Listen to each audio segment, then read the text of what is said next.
Kindly sit down. Salamat ninyo. Secretary Delvin Lorenzana, General Eduardo Anyo, other major service commanders, Armed Forces of the Philippines, Council of Sergeant Majors, mga kauban ako sa trabaho o akong mga kaigsuunan. You know, yung may prepared speech ako dito, of course it would list yung mga increases ninyo, pero yun ang importante dito yung iba. Jaming-jaming lang to. I mean, it does not come from the heart. Gusto ko kasi, Commander-in-Chief man kaya ako ninyo, what's in the title? Actually, we come and go as politicians. But 7 years ba na, hindi ako umabot ng panahon ko. 2 years mo na, there's no Commander-in-Chief. Of course, it's accorded to the elected leader kasi yan ang demokrasya. We are in a democracy, so we elect the leader, but sometimes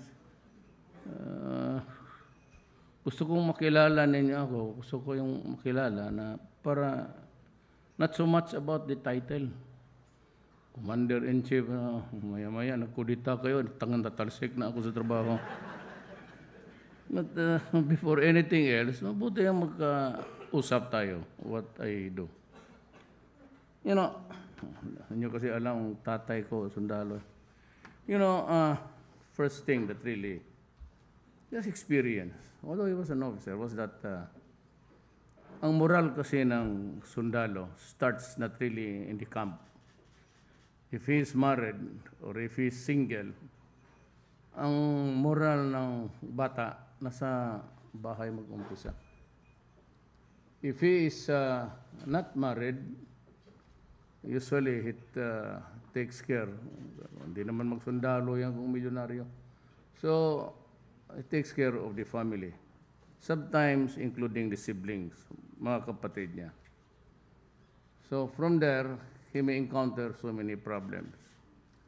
Our job, your job, and my job is to see to it that doon mismo sa root ng roots niya, komportable siya.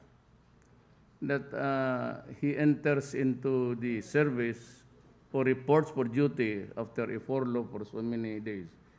That he goes back to the camp na medyo matatag ang So it's very important for you to communicate always na ano ba ang problema mo bata. Kasi minsan mababasa mo by the behavior. Sometimes he's in the camp, joker, tapos suddenly he shuts up.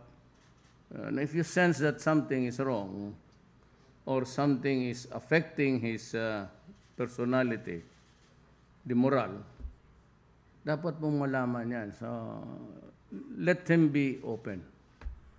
Yung personal talaga, pati yung sa pamilya, asawa niya. Pero ba, kumusta yung, wala ka ba kayong away? Minsan, I'm not trying to offend you. Minsan, nagdududa sa asawa, ganon. So, that has to be fixed immediately. Kung sabihin ninyo may problema siya and he has to go back to sort out everything, kayo na ang bahala magkiusap doon na, sir, di ganito ito kunting panahon. And you might want also to know the real problem. Usually niyan yung mag-asawa. If he goes home and magkaaway, there's a bad mood there. So you have to know ano ba ito pera. Minsan sa mga bata, college na, tapos ganun lang ang sweldo, baka hindi mag-abot.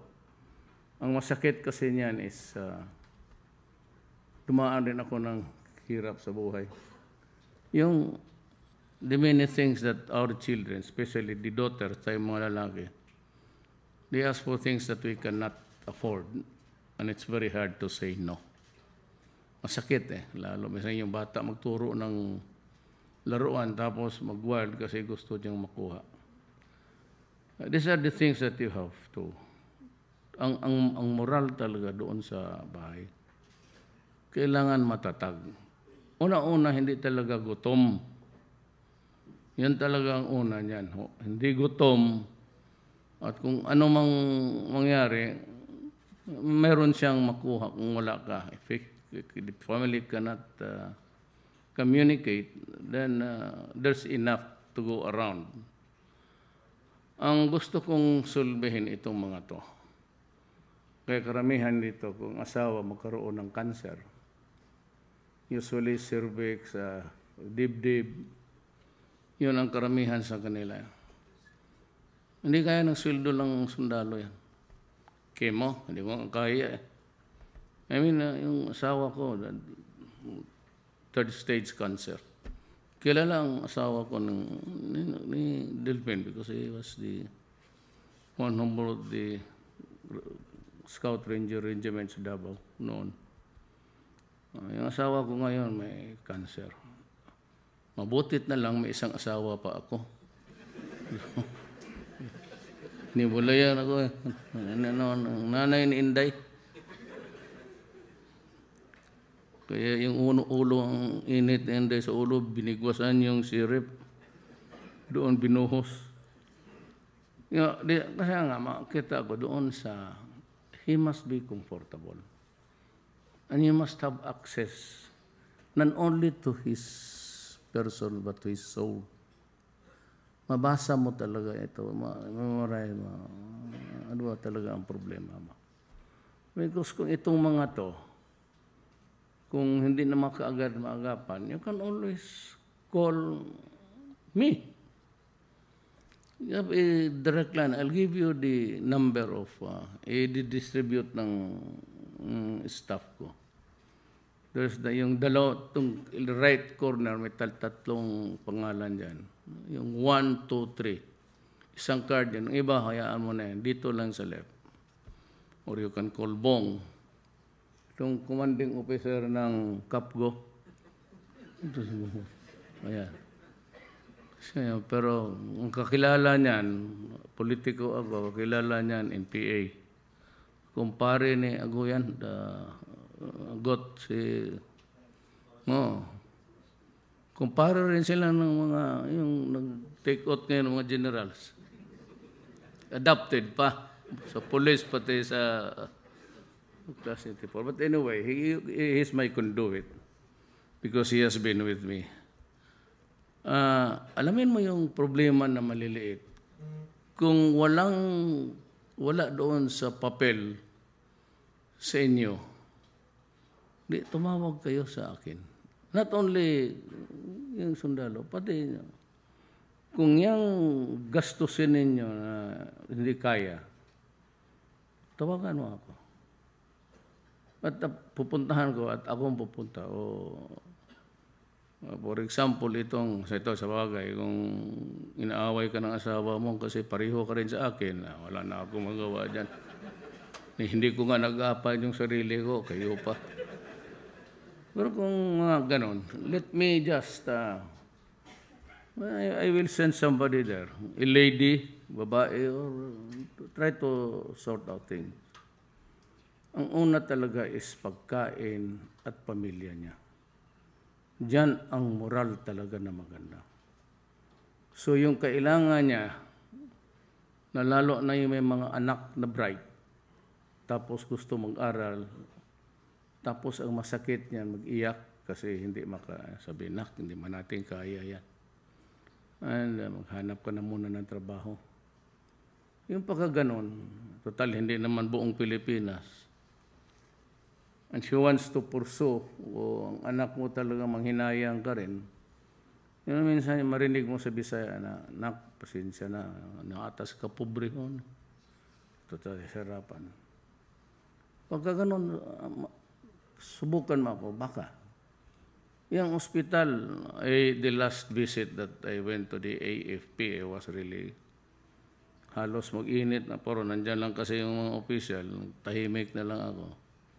So I gave you almost $500 million equipments. Lahat na, barek, wala pala kayong MR. So lahat binili ko na ano. Tapos yung lumang building, sayang naman na Sabi ko, refurbish na lang. You just repair the drainage because it's spewing out dirt. Back. Sabi ko, yeah, you cannot afford to culture dito ng kagaw, yung germs.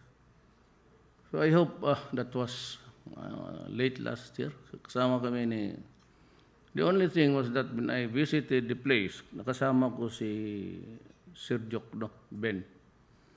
Si Sir ako niya, kasi yung panahon ng mayor pa ako, yun tumutulong namin dito, panahon niya.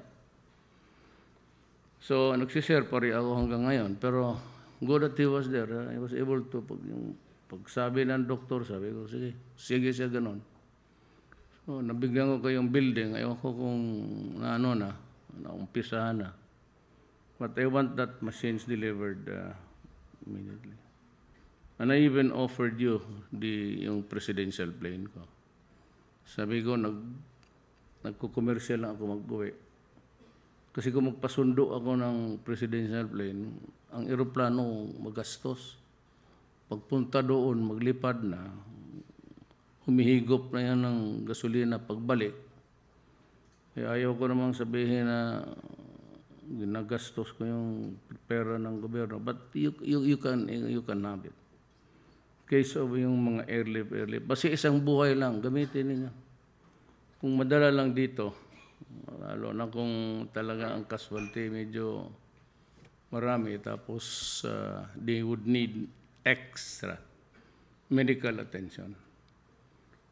You can have it. Sabi ko na kay Delphine, gamitin na ninyo, inyo na yan. Bahayaan na ninyo ako, kaya kong total, ang Davao naman, there are 34 flights a day. Kung gusto mo talaga, per ora, mayroong umaalis tapos dumadating.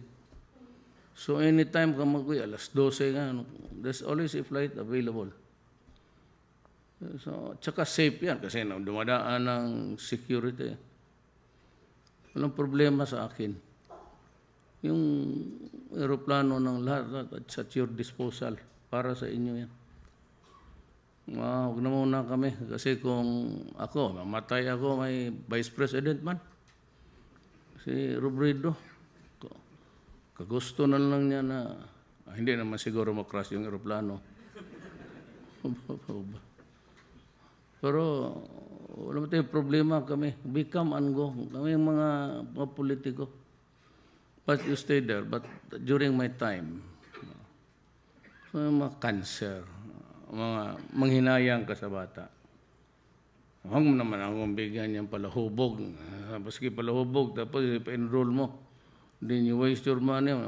Kanya-kanya, dyan pala sa kanto, sige inom. Mahiya tayo kasi hindi natin pera yan. Pera ng tao. Pero kung talagang deserving ang bata, yung mga anak nila, or just to continue to study, let me know. Kasi matagal lang kasi itong, siguro nag-iipon ng pera. But you know, we are doing well. In Asia, we are the most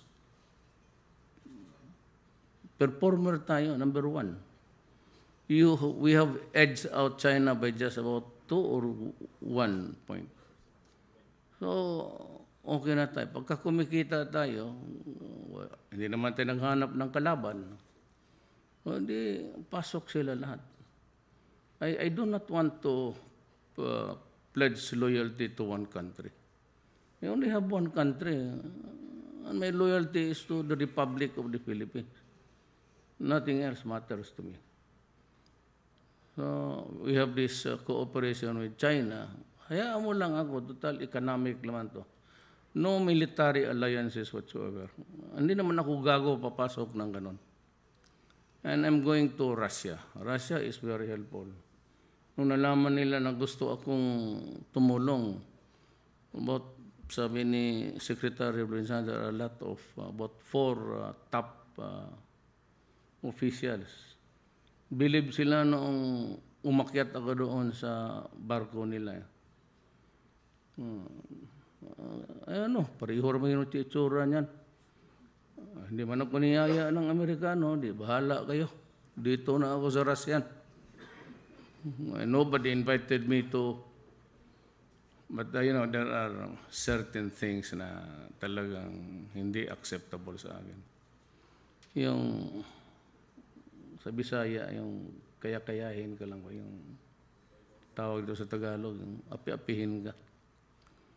Kaya sabi ko, I will make friends with everybody. So I will go to Russia springtime. They are preparing for my visit. So they're even coming, nauna sila na ang to prepare my visit there. So baka one of you, Sergeant Major, hindi ko naman kayo masama lahat. Bunot lang, mga dalawa. Isang babae, isang lalaki. Part of the entourage. Pero huwag na kayo makialam doon. Wala naman makinig sa inyo. Pasyal-pasyal lang kayo doon. Ako lang importante doon. And General Lorenzana, because we're talking about some, yung mga precision guided, hindi ko kailangan ng anti-aircraft. Rebuild lang naman to. But we are facing a very serious threat. Remember that kung ISIS na, change the whole, huwag kayong mag-surrender dyan. I-reserve mo yung last bullet mo para sa, kapag i-capture ka, pahirapan ka, gawin kang boy, tapos luluglugin. Kung tayo na lang naiwan doon, barilin mo ako, to barilin kita. Para hindi magsakit na magbaril ng sarili mo. The ISIS is an extremist. And they have done so many horrible crimes against humanity. Mga babae doon, pag ayaw magipag-sex sa kanila, sinusunog. Putang ina, pati mga bata, tinatapon doon sa mga hayop to. Putang ina. Huwag kayong magkumpiyansa dyan. Pag dumating yan sila, sabi ko, ang guidance ko, limit the fighting dyan sa Marawi. Huwag ninyong palabasin sa Marawi kasi kung mag-widespread yung ang gamit nila, putok-putok eh. Di mo, kasi mo yung muro ang lula ko, hindi ko maintindihan itong mga putang inan to na my mother is half Maranao. Tatay ko si Buano. Yung just to kill and kill. Anong klase? Kaya kayo, tayo, kill rin. Mga pulis, sige, laeng kill, pangil-kill. Ngawa. Bullshit. Wala silang power. So, by the way, they have lost the power to enforce drug laws. Maraming imbintuhan talagang kalokohan itong pulis. Yung mga warrant, alis na nilang pangalan. Butang ng pangalan na i-serve. Gago talaga. Kaya may plano ako, sabi ko, bato, dako magkaayo ng basilan, ibalhin na lang muna ako dito. Bahala na kayo dyan. Hindi ko na kailangan ng total may mga sonda. So the only guys there who can really enforce the drug laws now are PDEA, who is headed by John La Peña. He has my full trust and confidence also. Nagkasabay ba kayo, Delphin? Nagsabay kayo noon ni Sid, hindi? Diba? Nagkasabay ka? Siya yung Metro Discom? O Chief of Police? Yung regional? Regional. Sila dalawa, kaya sila yung, kaya iba naman sabihin, Duterte naman, walang nalaman kung hindi taga Davao. Hindi ko naman kayo kilala eh. Buti sana kung magkabarkada rin tayo, gaya nila. Hindi sila ang kilala ko, sila ang kinuha ko. So it's only the armed forces, selected few, and the PDEA can operate now against drug. Para wala nang kalukuhan. So, balik tayo dito sa moral. But the only thing that's really worth talking is the moral of the soldiers. Una niyan, pagkain. Meron ba ang pagkain ang anak mo pati? Kasi pag wala, maging gunggong yan. Problema. May nagkasakit ba? Pera-pera lahat yan, pero may nagkasakit ba? Ayan. Tapos yung nanay, ang Pilipino kasi, we take care really of our old and young people because we will be old someday.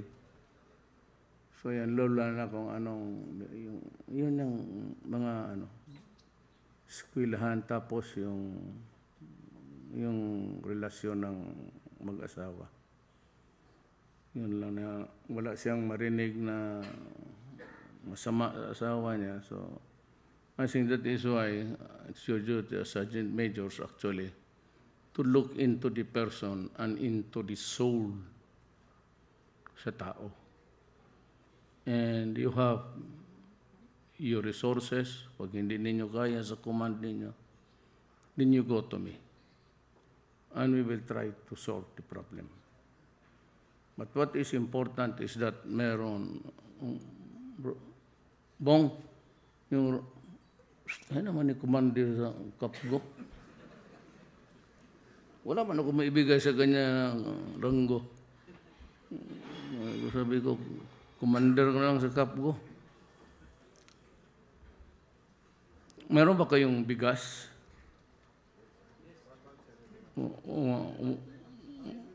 Every month mayroon na. Just to make sure that tsaka I can't stay if you kasi uwi ako sa Davao. May flight ako na ilista lang ninyo sa akin na ano yung ako immediate. Ang tingin ko dyan is medisina, eskwela ng bata. Kasi masakit sa tao na magpagod siya, he dies for this country. And yet, government cannot afford to help him educate his children. But anyway, so, andito na lang rin tayo. Try to encourage yung family planning. Sabihin mo sa kaya nakita mo yan nila ni General Anyo pati ni Secretary Salurina. Pag magpunta ako ng ospital, magpin ako ng medal, sabihin ko, ilang anak ko? 4. Dandahan ka lang bata kasi ang iiwan eh. Kaya yung magsabi may andyan si Dilpino, ilang anak mo? 5, sir. Pag naman sa ospital, umuwi ka na. Huwag ka na magsundalo. Arami mong iwanan. Sabi ko, totoo. Sinasabi ko, huwag ka na magsundalo paglabas mo. Umalis ka na. Yan lang kita ng trabaho. And of course, I hope it does not happen. But you know, the imponderables of life is something which we cannot really project. Ito ang sinasabi ko. Pag ang byuda, automatic talaga yan may trabaho. Anywhere. DILG ang sumasalo niyan. Casual or whatever, basta may trabaho. Pag sabi, automatic yan. Pag tanong ko, taga saan ka? Ang trabaho ng yung sa patay. Yan na, priority. Ang trabaho mo, wala siya. Ako sa bahay. Sige. Pinakamalapit na government office. Tapos, aside from yung regular ninyo, may sinasali ko sila sa 4-piece. May additional sila na pagkain at additional na pera. Ini-enroll ko sila dyan sa pangtawid para madagdagan yung pagkain. Ang trabaho, sigurado yan. Kaya kung walang trabaho, patay. Patay ang mga bata. Kaya there has to be automatic rin yan. But individually, kung na maghintay lang kayo towards the end of the year, tabla na halos ang sweldo talaga. Ang increase ko dito sa alam naman ninyo, yung executive order na ang combat pay from 500 to 3,000 per month. At tapos yung combat incentive from 150 to 300 per day pesos. Malakang na yan, bitawan mo. Ang increase kasi sa ranks, hindi mo pwede ibigay lahat kasi may rules eh. Pero the proposed compensation adjustment to increase based by 40% on the average for all ranks. Mag-away ito by mga hindi abot ito ng mga towards the end of the year or early next year. Halos bayad na ako sa increase ninyo. Yung 40% increase. Kayo ang nauna. So isunod ko yung mga maestra. Pareho kayo pa yung mga maestra. Sus Maria. Kayo, duty man kayo sa bugid. Kita yung mga maestra na naglalakad. They walk. Kung saan yung just to earn. Kaya ang nanay ko maestra eh. Kaya ang sunod ko is, sabihin ko lang na pasensyahan na lang talaga. But there has to be some first things first, parang gano'n. Alam ko yung iba, papasok ko dyan sa opisina. Di masyado yung maestra sa bukid, naglalakad 2 hours, 3 hours eh. So yun ang unahin ko. Pero wala kayong problema dito sa akin because I said, you have an access. You can call me. Anytime that it exceeds the capacity of anybody within the rank to solve the problem, call me. Ang alam ko niyan yung mga medisina, cancer, okay. Pero pag wala'y pangbayad sa hospital kay ika-8 na anak, bata, putulin ko yung utin mo. Putang, magpakatino ka nga dyan. Sumusubra. Tama-tama lang yung, you should also teach them family planning talaga. I-program, ang average soldier, the most dapat 3. Boundary talaga yung 2, na yan. 3. Lalo na kung may babae, lalaki na. Tama na. Yung iba naman, lalaki, ang lalaki kasi nagdadala ng determinative sa sex ng bata. Minsan, walang laman yung bayag kung hindi puro sa babae lang. O di lahat babae, baski mag-abot na sila, sige panganak, mugukod yun. Dapat prangkahan ang doktor na bata, wala kayong wala ka. Ayaw pang-ambisyon kayo. Maawa ako sa tao. I pity the human being. Wala akong, maawa lang ako, lalo na mabiyuda. So we have to come up with this program. Kailangan talaga pag biyuda, libre na ang anak. Hindi na ako makahintay ng batas na batas. Kasi tayo, wala mo tayong pera. Mayroon tayong reserves. Pero the expenses that we have to meet, the challenges of the expenditures, is to be collected. Kaya yung BIR, sila pa doon, overtime sila because deposito nila yan sa National Treasury, and that is really the budget. Of course, we have the savings. Kaya tawag siya, ilan lang man ang savings kasi ubusin man. Ako, ito ganito ha. Pag binigyan kita ng 500 million, sa record, talagang 500 million, ubusin mo. Otherwise, kung mag-underspending ka, hindi mo ginawa yung project mo.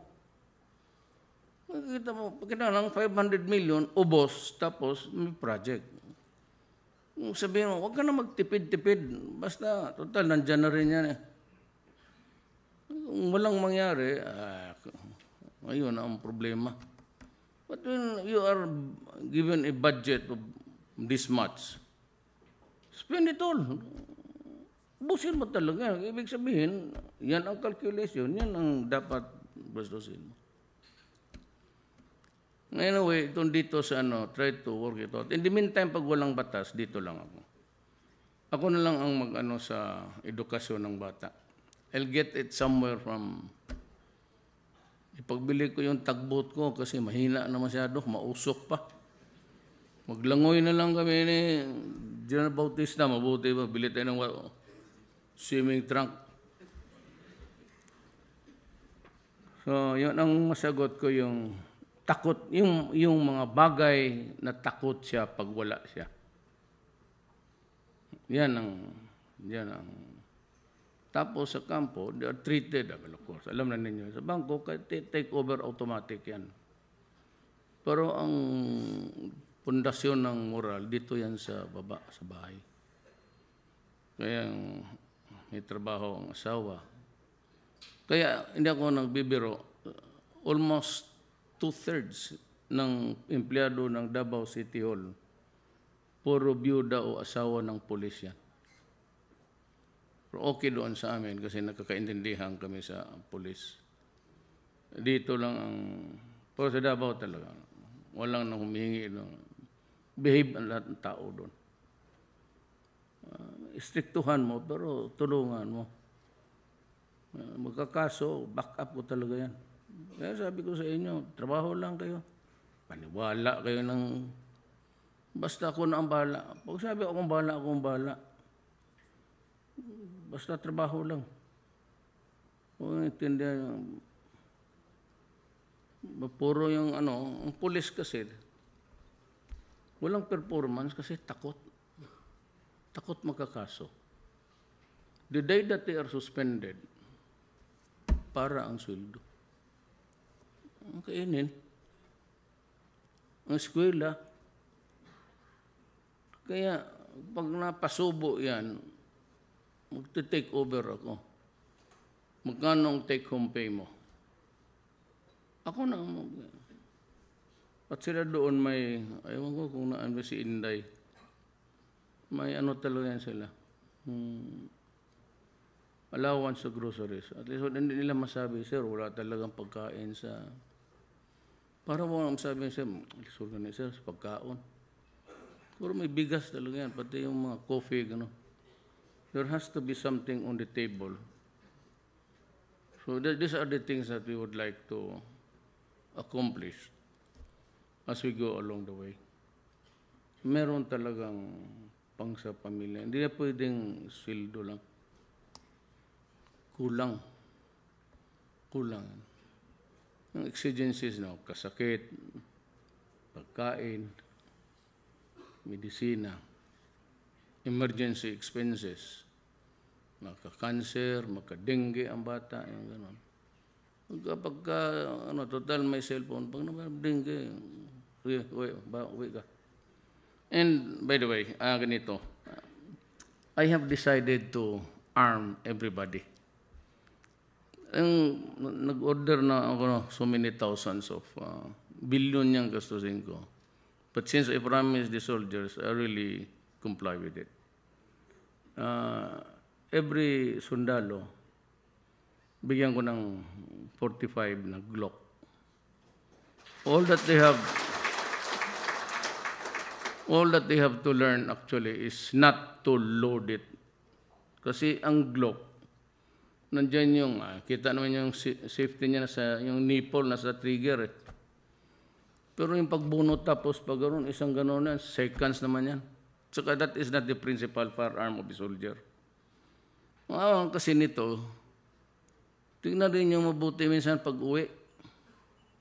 Mag-uwi siya doon mag-leave siya. He goes out of the camp. Hindi man niya madala yung M60 niya. So he's really vulnerable. Kaya I've decided na bigyan ko talaga lahat para maglakad-lakad sila niya. You cannot put them in the camp forever. Maglabas man yan. Ngitag-inom. Pagkitag pulis nga ito sigig inom, yan ay karaoke. Magagawa ng karaoke, tapos magbarila niyan sila. At least may laban ang sundalo sa pulis. Putang yawa. Minsan may abot sa akin ang gano'n, Christos puti. Hindi naman kunta, mapatay ko lang itong mga yawa na ito. Wala na kontra, mag-agawa ng ito. Maywe! Kayabag lang. Pag maya mag-agawa na, nagbarila na. Warningan ko talaga, huwag ninyo patay. But, you know, I disagree itong kay, lalo na yung panahon ni Bacaltos. And do not do that. We will just make him an inutil. Gusto ni Bacaltos noon, o Bacalso, na kailangan ka mag-uniforme ka bago magdala ng baril. May station commander sa Marahan. EOR mo noon, Delpin. Police nga ito, nisakay naka-uniforme, nandito ang baril, bereta. Nisakay, may paltik, gibaril ang ulo, ang likod-likod, gikuha ang bereta, gibaril pag yung usap kasi nakalod. May kasama siyang pulis na babae, nandoon sa likod, wala nagawa. Kasi wala man siya rin baril. Di sabi ko, doon ako bandang sa noon, pumuputok na yung gano'n na pulis. Di, sabi ko, ano nangyari? May pulis daw na binaril. Nasaan na yung, tama lang, diditso na ko sa punerarya sa Panakan. Tingin ko doon, anang asawa. Anong nangyari? Ibaril ganon. Tinanong ko yung, sino namang estupidong general na nag-order nito? Sabi sa krami, sa galit ko, sa totoo lang. Sabi ko kayo maniwala dyan sa, maubos kayong putang ina maniwala kayo sa krami. Bugok yung mga general. Sabi kung sino yung gumawa na general na yan, pag ako ang na DILG man yung ino-offer sa akin, pag ako ng DILG, palinisin kita ng kubita dyan. Hindi ko maalam na presidente pala. Hindi. It's a very stupid policy. Policeman, or kilala ka niya in the neighborhood, ikaw yung army dyan nakatira, tapos may gulo, tawagin mo si bayoneta. Kaya para to, just instill them that the gun is really the authority of the law. It should not be used for any other thing except to maintain peace and to prevent crimes. But bigyan ko talaga lahat para tsaka sabihin ko, yung last bullet mo, reserva mo na kasi kung ang terorista ang kalaban nyo, they are coming in very fast. Pag ikaw ang nag-capture, huwag kang mag-surrender. Kung nawala ang bala, yung Glock, barilin mo lahat, iwan yung isang bala. Ganon din ng inay niya. I'll not give you the pleasure of cutting my... Ako, ganon din. Ganon ko talaga. Fuck you. Wala kang makuha sa akin. These are the little things that I can discuss with you. Maybe next time. But what I would really need to know or want to see is the list of the priority. Yung mga ganyan. Look not only into the person but into the soul para malaman. Because it is in the soul within na malaman mo ang moral.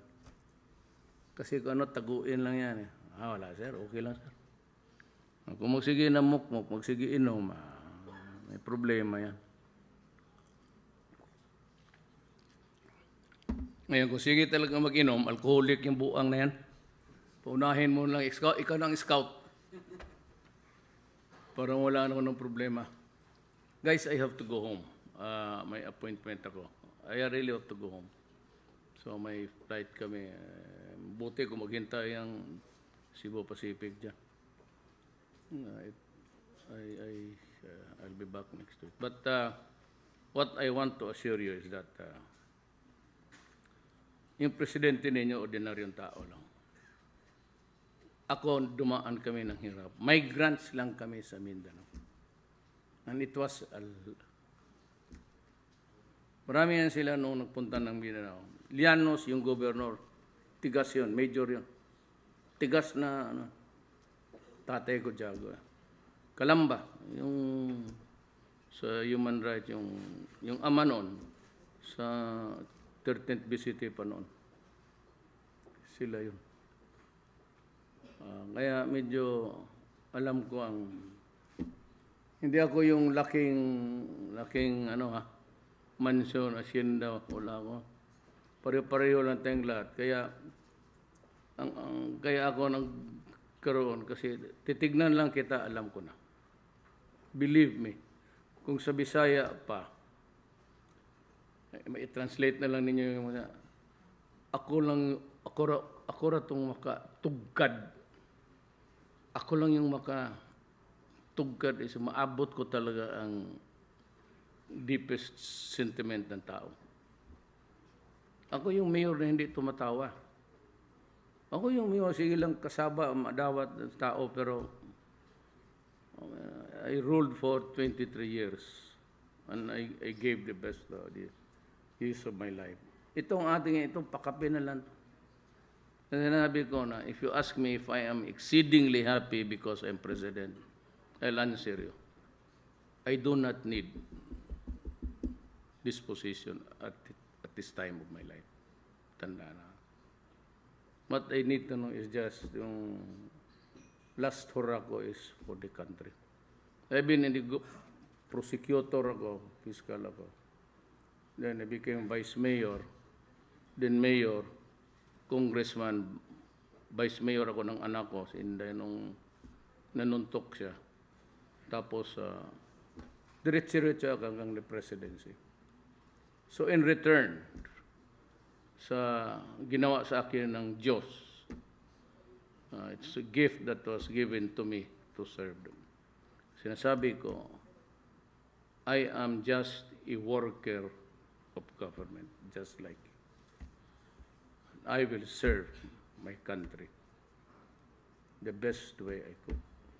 Maraming salamat po.